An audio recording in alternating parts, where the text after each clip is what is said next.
bad credit. And again, that's why you're not waiting for your money, you're waiting for your credit to shrink. I got people who say, I said, you know, before I can help you, I need you to pull your credit report. They'd be like, no, don't pull my credit. Just fix it. Don't look at my credit. I don't want to see it. It's too much. But the reason is because they know they got this on there. But you use the Fair Credit Reporting Act, it will eliminate between 40 and 80% of all derogatory credit without you having to pay any money. Uh-oh. Now I'm ready. Now I'm ready to get started. Now I can look at my credit again. When it's like this, I ain't trying to see it. Don't mention credit. The pastor bringing in a credit guy? I ain't coming. I'm sick today. They might ask me to pull my credit. So I applaud you for still sticking in and being here today. We're going to take this, we're going to use the law. Right now, this new itineration of the Fair Credit Reporting Act, beautiful. Make me look like a genius. Why? Think about why. The reason the economy is failing is because you're not buying houses and cars. It's impossible for the credit to rebound without you doing that. So Obama is doing his job. He made this law so powerful, if you can't get your credit right this year, it will never get right. I want you to understand that. Because he's trying like a madman to get you right so you can buy houses and cars. So the Fair Credit Reporting Act is very easy to work with. We call it scrubbing your credit. I ain't spent no money. My problem with bankruptcy and debt consolidation is the first thing they do is say, okay, give me a list of all your bills and debt and let's start paying them. That's a problem for me. If you're going to do that, you want to file bankruptcy, you just got to do it. You got to file debt consolidation, you just want to do it, scrub your credit first. Now, debt consolidate this. Bankruptcy that. Now, you in bankruptcy for 6 months instead of 5 years. Why do you think they made the bankruptcy law so crazy and unfriendly to you? They've made them, you know, bankruptcy used to be a dream. It was easy to file. You wipe out all your debts. You just almost wanted to do it. Now, it's a nightmare. Your finances become a ward of the state. Do you know that? I had one of my clients, I was trying to get him to clean his credit. He said, nah, I'm just go. I talked to his lawyer. He said, bankruptcy cure it all.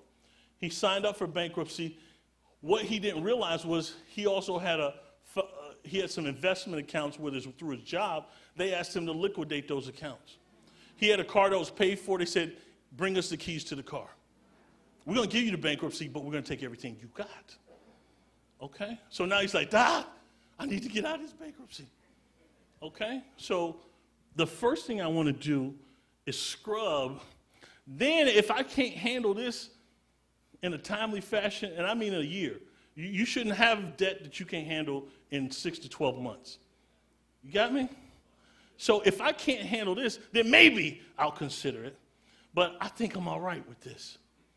I think I'm all right with this because I ain't even done yet.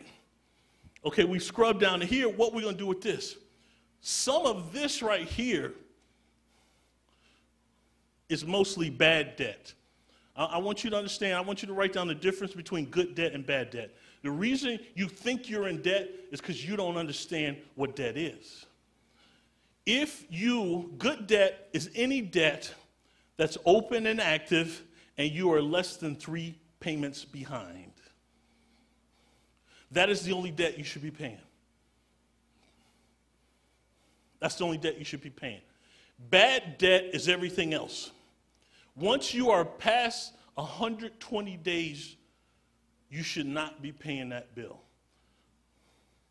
All right, where's my armor bearer? I want to make sure. Where's the armor bearer? Okay, do me a favor, warm the car up, because I'm going to say something. I need to make sure, pull it around front in case I got to run up out of here. I'm going to make a statement that's radical and crazy in case the folk get upset. I'm going to tell you something I'm not supposed to tell you. After 120 days of non-payment, the government pays every one of your bills.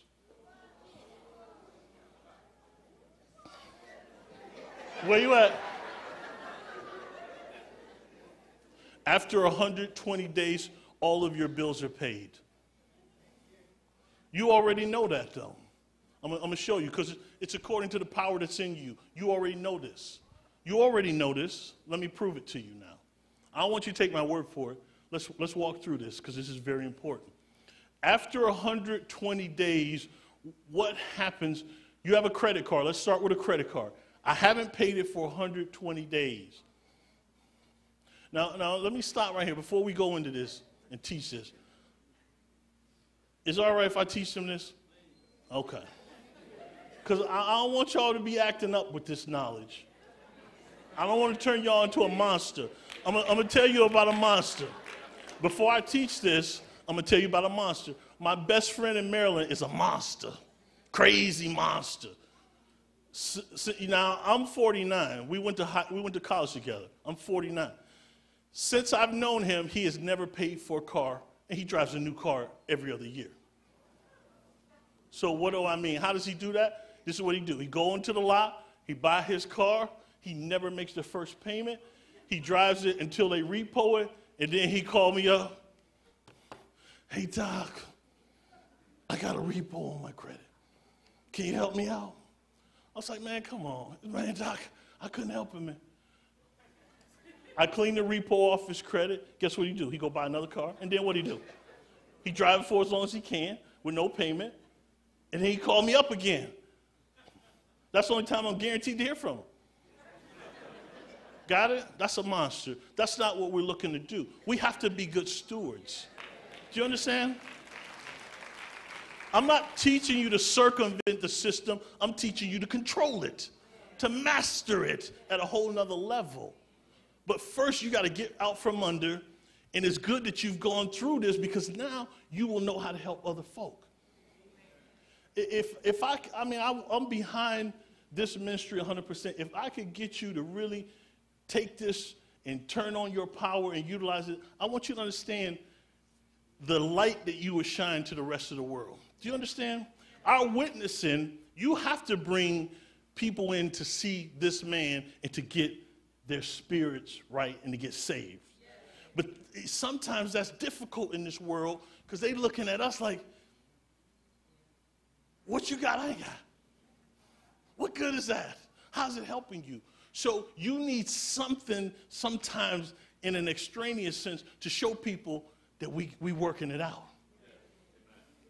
This is what the rewards of being in the kingdom says. We have power exceedingly abundantly above, but you got to turn the power on. When you turn it on, there are people like, what? I know you got bad credit. How you get a new car? Oh, let me show you something. Let me show you what we're doing over here. Come with me. Now people, it makes it a little easier for you to witness to a certain degree of people. That's how people think. It's unfortunate. They should come for the healing because they need the healing, but sometimes you have to be a light to people. You have to be doing something at a whole nother level that people are like, wait a minute, what you doing? I know you ain't paid your mortgage. Why you ain't lost that house yet? You know I'm about to lose my house. Help me. That's what we want to do. So let's go back to this concept. You have a credit card. You haven't paid it. You owe $10,000 on it. After the creditors are calling your creditor, let's say he's Sears, he's calling you. After 120 days, does he still call you? You get any more calls from Sears? No. Why not? You said it right. It went to collection. So let's understand those processes. Sears calling. Sears, after 120 days, the government allows them to charge off the debt. You've heard that term. They charge it off, and then Sears passes it off, sells it to a collection agency. Now